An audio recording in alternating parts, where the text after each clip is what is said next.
A regulatory deadline just quietly reshaped the entire European crypto industry, and almost nobody outside the space noticed. You're watching Coin Crusader, and the numbers behind this story are stranger than most headlines are letting on. As of today, Europe's MiCA framework has moved from transition period to full enforcement. Thousands of crypto companies that once operated freely across the EU are no longer legally allowed to serve customers there. Not fined, not warned, simply cut off. Here's the part that should grab your attention. Out of the thousands of firms that once operated in this market, only a few hundred actually secured a full license in time. Some estimates put the number of properly authorized firms as low as 8 to 10% of the original field. That means the vast majority of crypto's European footprint just disappeared overnight, at least on paper. And that leaves an enormous gap in a market that handles trillions of euros in annual payment flow. So what actually happened? Under MiCA, any company offering crypto services to EU clients needed a crypto asset service provider license, or a comparable authorization, before the cutoff. The rule applies across all 27 member states, with no extensions and no grace period left to lean on. Firms that didn't qualify in time are now required to wind down. That means notifying clients, halting new business, and either moving customer assets to a licensed platform, pushing users into self-custody, or shutting down entirely.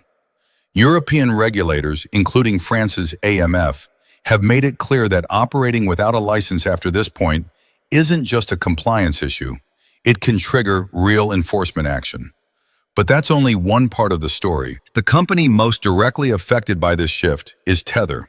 Roughly $17.5 billion worth of USDT is now restricted from EU, retail, and institutional use because Tether never secured MiCA authorization for its flagship stablecoin. In past interviews, Tether's leadership has downplayed the importance of the US and European markets entirely, framing them as secondary priorities. That's an unusual stance for a company sitting on tens of billions in exposure to those exact regions. And it raises a question worth sitting with. Why would the two largest financial markets in the world not be worth pursuing regulatory approval for?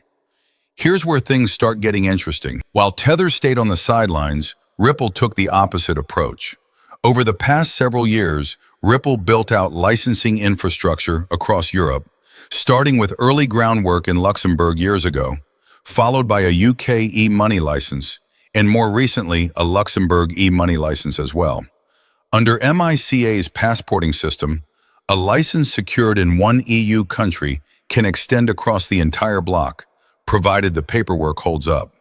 That positions Ripple as one of a shrinking number of fully compliant infrastructure providers left standing. And compliant infrastructure is exactly what banks, payment processors, and fintech companies now need if they want to keep touching crypto in Europe at all. At first glance, this looks like a story about paperwork, but the implications run deeper. When unlicensed platforms are forced out, the businesses that remain don't just survive. They inherit the customers, the liquidity, and the institutional relationships left behind. Circle's USDC and EURC are also positioned to benefit here, since both already carry e-money token authorization under MiCA. So this isn't a one-company story, it's a broader reshuffling of who gets to operate in a multi-trillion euro financial system. That raises an entirely different question. If regulation is this strict, why did so many firms fail to prepare for a deadline everyone knew was coming? Some may have hit administrative snags, but for others, especially larger platforms like Binance, the gap likely points to something more structural in how their business models were built.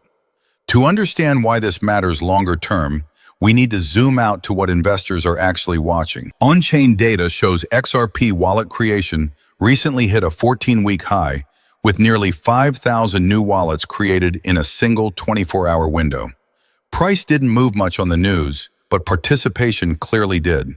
That's often the more telling signal, since new wallet growth tends to reflect either institutional setup activity or a wave of retail users positioning early.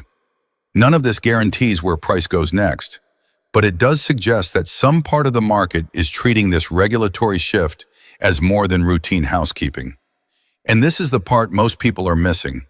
Ripple has spent years engaging directly with European regulators, including ongoing dialogue with the European Banking Authority around RLUSD. That kind of groundwork doesn't generate headlines the way a price rally does, but it's exactly the kind of relationship building that determines who gets chosen when banks and payment networks need a compliant partner to plug into. So where does this leave things heading into the second half of the year? Europe just filtered its crypto industry down to a small group of licensed survivors, and Ripple is positioned inside that group while several major competitors are not. That's a meaningful structural advantage, but advantages like this only matter if they translate into actual partnerships, volume, and adoption over time. The real story may not be what happened today. The real story is whether Ripple converts this regulatory head start into something the market can't ignore over the next few months.